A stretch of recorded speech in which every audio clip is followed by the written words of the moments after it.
بسم اللہ الرحمن الرحیم۔ السلام علیکم۔ ایران کا ایک بہت بڑا بادشاہ تھا۔ ایک دفعہ ایک دوسرا بادشاہ جس کا نام مکران شاہ تھا، مکران شاہ نے ایران پر حملہ کیا اور جنگ کا آغاز کر دیا۔ مکران شاہ اس وقت جوان تھا اور بہت ہی زیادہ خوبصورت تھا، اور وہ جس بادشاہ کے ساتھ جنگ کرنے گیا، ایران کا وہ بادشاہ ایک تو بوڑھا تھا اور دوسرا اس کی بہت ساری فوج اسے چھوڑ کے چلی گئی، تو اس بادشاہ کی شکست ہو گئی۔ اس زمانے میں قلعے ہوا کرتے تھے، تو ایران کے اس بادشاہ نے خود کو اس قلعے میں محصور کر لیا۔ بادشاہوں نے ان قلعوں میں ایک خفیہ جگہ بنائی ہوتی تھی، اگر کبھی بھاگنا پڑے تو کوئی مسئلہ نہ ہو۔ مکران شاہ کہتا ہے کہ میں نے سخت جدوجہد کی کہ کوئی راستہ مل جائے اندر جانے کا اور اس جگہ کا پتہ چل جائے، لیکن ایسا نہ ہوا۔ اس بادشاہ کی شہزادی قلعے کی چھت پر چڑھی تو اس کی نظر اس بادشاہ مکران شاہ پہ پڑی۔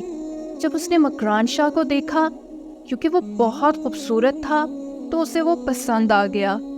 اس شہزادی نے رکا لکھ کر مکران شاہ کو پیغام بھجوایا کہ اگر تم مجھ سے شادی کرنے کا وعدہ کرو تو میں تمہیں اندر آنے کا خفیہ راستہ بتا دوں گی۔ بادشاہ نے اس شہزادی کو پیغام پہنچایا کہ میں تم سے شادی کرنے کے لیے تیار ہوں، تم راستہ بتاؤ۔ مکران شاہ کہتے ہیں اس نے مجھے خفیہ راستہ بتا دیا۔ میں اندر گیا، اس بادشاہ کو پکڑا، اس کو قتل کر دیا اور اس کے علاقے پر قبضہ کر لیا، اور شہزادی کو وہاں سے لیا اور واپس آ کر اس سے شادی کر لی۔ ایک رات شہزادی اچانک اٹھ کر بستر پر بیٹھ گئی، کہنے لگی بستر میں کچھ ہے۔ تو مکران شاہ نے کہا نہیں، کچھ نہیں ہے بستر میں۔ تو کہنے لگی آپ دیکھیں تو صحیح، کچھ ہے اس میں۔ جب بستر کی چادر اٹھائی گئی تو نیچے ایک دھاگا نظر آیا۔ تو مکران شاہ نے کہا کیا تو اتنی نازک مزاج ہے کہ ایک دھاگا برداشت نہیں ہوا؟ کہنے لگی میرا باپ مجھ سے بہت محبت کرتا تھا، 4 کنیزیں میرا بستر ٹھیک کرتی تھیں۔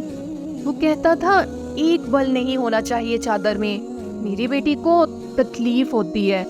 شہزادی نے کہا میں تکلیف میں نہیں رہ سکتی، اس لیے جب میرا باپ تجھ سے شکست کھا گیا تو میں تیرے پاس آ گئی، کیونکہ میں عیش و آرام کے بغیر زندہ نہیں رہ سکتی۔ تو بادشاہ نے کہا بستر سے اٹھو اور باہر آؤ۔ جب وہ باہر آئی تو بادشاہ نے اپنے غلام سے کہا کہ اس کے بال گھوڑے کے ساتھ باندھو اور گھوڑے کو کھینچو اور سارے شہر میں اسے گھماؤ، اتنا گھماؤ کہ اس کی ہڈیاں ٹوٹ جائیں، یہ مر جائے تو مجھے خبر دینا۔ شہزادی بھاگ کر بادشاہ کے پاس آئی اور پوچھا کہ میری غلطی کیا ہے؟ بادشاہ کہنے لگا مجھے تو اب پتہ چلا ہے کہ جو باپ تجھ پہ جان چھڑکتا تھا، جب تو اس کی نہیں ہوئی تو میری کیسے ہوگی؟ جب تو اس کی وفادار نہ ہوئی تو میری کیسے ہوگی؟ ویڈیو اچھی لگی ہے تو لائک اور کامنٹ کریں، فرینڈس اینڈ فیملی کے ساتھ شیئر کریں، چینل پہ نئے ہیں تو سبسکرائب کر لیں اور بیل نوٹیفیکیشن آن کر دیں۔